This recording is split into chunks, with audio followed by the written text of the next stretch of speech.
And yung iba naman sa inyo guys, parang nakikita ko na nagkaroon ng pagbabago sa inyo dun sa pagtingin nyo sa sarili nyo. You learn to value yourself. And nakikita natin dito na parang mas nag-enjoy ka.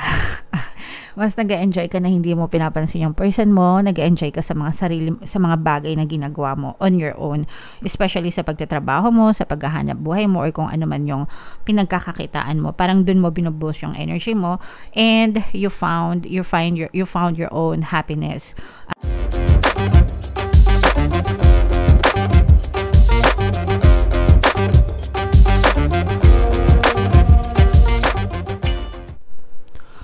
Hello guys, hello Cancer, welcome back to Pinoy Pixie Tarot.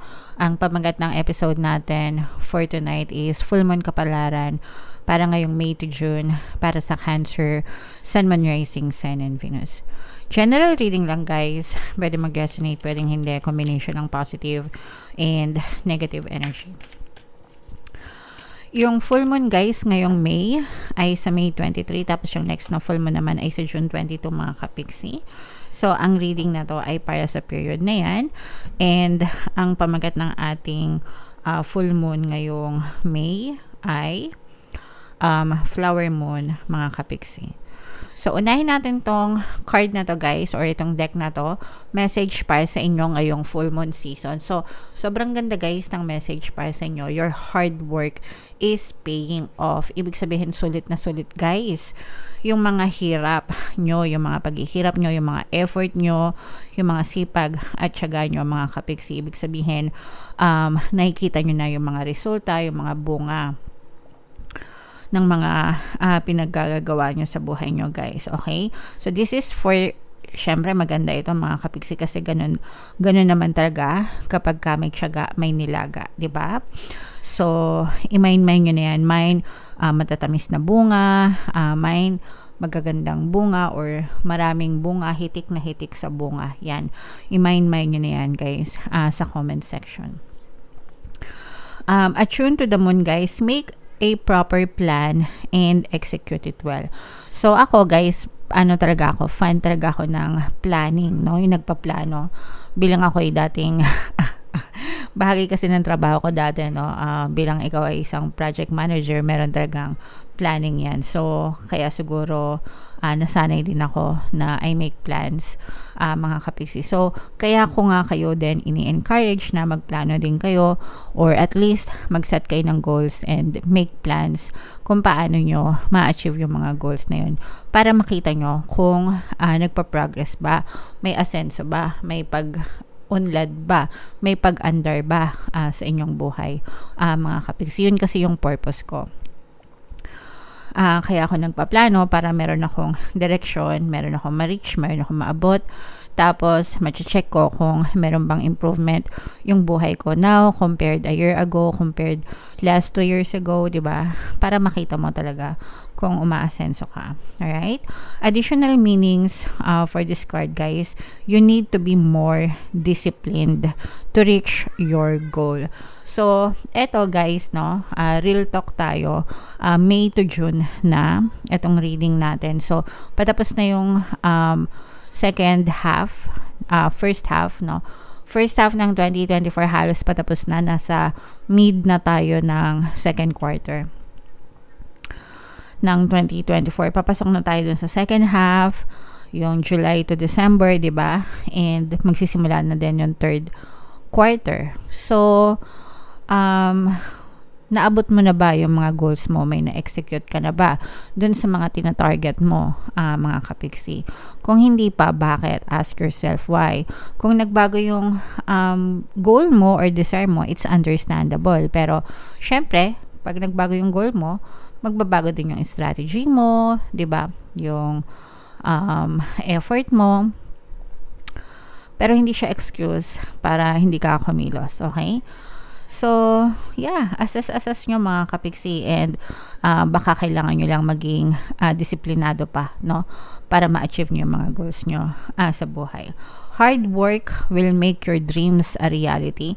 And it's not just about hard work, mga kapiksi. And palagi ko yan ina-explain sa inyo, guys. Hindi yan isang formula lang. Kailangan unang-una, dasal. Pangalawa, syempre your prayers and affirmations. Pangalawa is yung hard work, yan, sipag at syaga. And then pangatlo, yung positibong mental diet, which is most of the time nababypass ng mga tao. Ang mga tao, most of the time, nakafocus lang sila sa prayers nila and sa hard work. Pero nakakalimutan nila yung positive mental diet kasi kumikilos nga sila if they're not seeing results. Bakit ganito? Bakit minamalas ako? Bakit hindi ako ma-asenso? Bakit wala akong nakikitang resulta? Bakit naghihirap pa rin ako? So, those are affirmations in a negative form. Kasi ang tinititigan nyo is yung mga negative na resulta. Okay? So, ibig sabihin, negative yung mental diet. Kaya, hindi kayo nakita ng resulta. Kaya, dapat sinasabayan nyo ng positive mental diet, mga kapiksi. Okay? For some of you, this is a very good omen for study or teaching. Sa mga gusto mag-aral o kaya naman ay magturo, no? Favorable sa inyo yung time. And don't be too controlling or avoid anyone who is controlling. So, wala naman talaga tayong makokontrol, guys, sa buhay natin. Ang makokontrol lang natin is yung perception natin, yung belief system natin, yung gusto nating paniwalaan. Pero yung nangyayari sa circumstances natin, guys, hindi natin yan makokontrol dahil si universe ang nagkokontrol niyan. Okay? Alright. So, comment down below, guys, if feeling nyo naka-resonate kayo dyan sa message. Tingnan naman natin yung ganap sa inyo ngayong full moon season. Shuffle ko to, guys. Habang sinashuffle ko to, panoorin nyo muna yung video natin regarding sa ating paano mag-manifest ng abundance video course. Kapiksi, sawa ka na ba sa mga struggles at hirap sa buhay mo? Masipag ka ba at masikap sa buhay ngunit hindi ka pa rin umaasenso? Ilang beses ka na bang nag-attempt magnegosyo at mag-invest pero palagi ka pa rin nalulugi? Sa pagkakataon na ito ay maaaring may subconscious beliefs ka na nagiging balakid sa iyong pag-unlad at pagyaman. Introducing, paano mag-manifest ng abundance video course. Dito ay matututunan mong ma-overcome ang mga balakid mo para tuluyan ka ng umunlad, umasenso, sumagana, maging matagumpay, successful at maswerte sa iyong kabuhayan, pera, trabaho, negosyo, salapi at kaperahan ng bonggang-bongga. Dali, mag-send na ng email sa pinoypixitaro@gmail.com at simulan na ang iyong pagyaman ngayon. Alright. So, sabay-sabay tayo, guys. Magpayaman ngayon 2024. Mag-avail na kayo ng course. Sobrang ganda niyan, mga kapiksi. And ngayong May, meron tayong promo, guys. Pwede kayong mamili kung gusto nyo ng 1 free pampaswerte subliminal o kaya naman ay 200 pesos na discount until May 30 yan, mga kapiksi. Kaya mag-avail na kayo. And meron din tayong email coaching. Manifest your desires using the law of attraction. If meron kayong gustong i-manifest sa love and relationship, pwede kayong magpabook ng email coaching session with me. Mag-send lang kayo, guys, ng email sa pinoypixitaro@gmail.com. So, Cancer, guys, kayo ay na-represent ng King of Cups. Ito yung ating moon energy, mga kapiksi. Meron din tayong presence dito ng air sign, Aquarius, Gemini, Libra. This is both positive and negative. Unahin natin yung negative energy, guys. Someone is fooling you. May nanluloko sa inyo, mga kapiksi.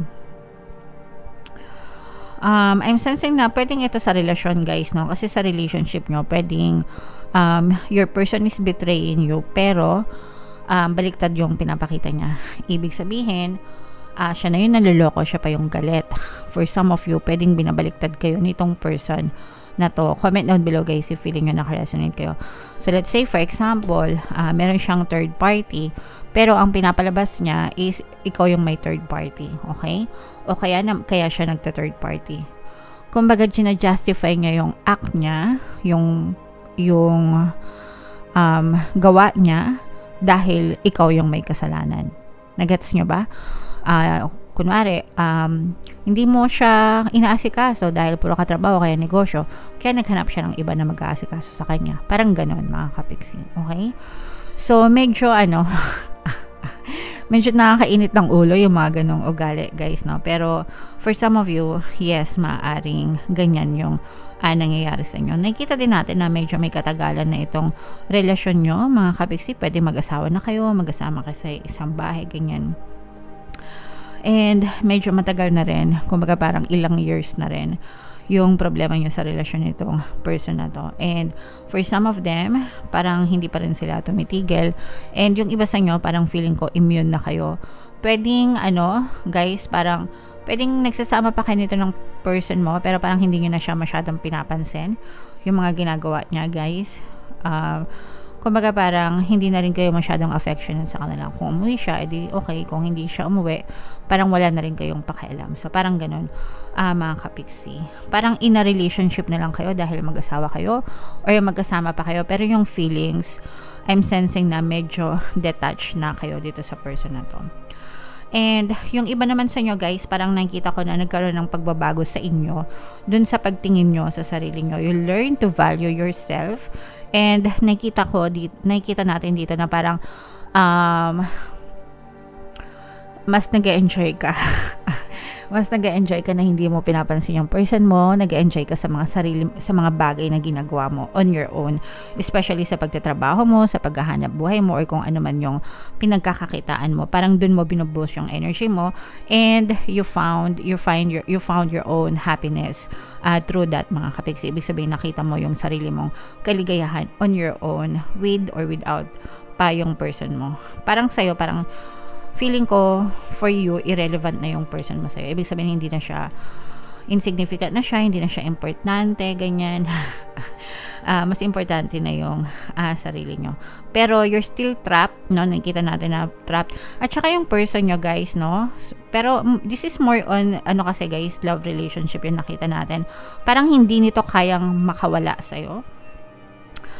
Parang kahit na nagtitigas-tigasan siya, macho-macho, ganyan, ng bababae, pero hindi ka nito mapakawalan. Kasi alam ng person mo kung ano yung mawawala sa kanya kapag pinagpalit ka niya sa iba, the moment na umalis siya ng bahay nyo, mga kapiksi. So, comment down below, guys, if feeling nyo nakaresonate kayo dyan. For some of you, mga kapiksi, sa mga kapiksi natin na nagkakaroon ng difficulties, meron tutulong sa inyo sa problemang pinansyal, lalo na dun sa mga balak magnegosyo, guys. Yung iba sa inyo, parang feeling ko gusto nyo magnegosyo pero kulang kayo sa kapital or puhunan. Merong magbibigay ng tulong sa inyo or magpapaluwal, magbibigay ng puhunan. Pwedeng mag-i-invest din ito. Parang sasabihin niya sa'yo, o sige, hati tayo, o kaya parang, o sige, bibigyan kita ng puhunan, pero hati tayo sa kita. Parang ganon. Ikaw yung magmamanage, siya yung magpapaluwal ng pera, pero pagdating sa kitaan, parang hati kayo 50-50. Parang ganon yung magiging usapan nyo. So, yeah. At least maganda, kahit pa paano makapagsimula kayo, mga kapiksi. Alright? So, yung positive na energy dito, guys, is more on yourself. So, i-mind nyo yan. Mind magandang pagbabago. Mind happiness. Kasi nakikita ko na masaya kayo on your own. At saka itong negosyo. Parang nakikita ko na magkakaroon kayo ng magandang puhunan or magandang simula sa negosyo, mga kapiksi. So, i-mind nyo yan. Mind new business, new investment. Mind puhunan sa negosyo. Alright? Okay, so comment down below, Cancer, if feeling nyo naka-resonate kayo dito. Ito yung ating mga pampaswerte subliminals. Pakinggan nyo, guys, para makatulong sa inyo. And ito naman yung ating success stories ng paano mag-manifest ng abundance video course. Click here to subscribe, guys, and click here to join our membership program. Thank you for liking, sharing, and subscribing. And see you again next time. Love you all, guys. Have a nice day. Bye-bye.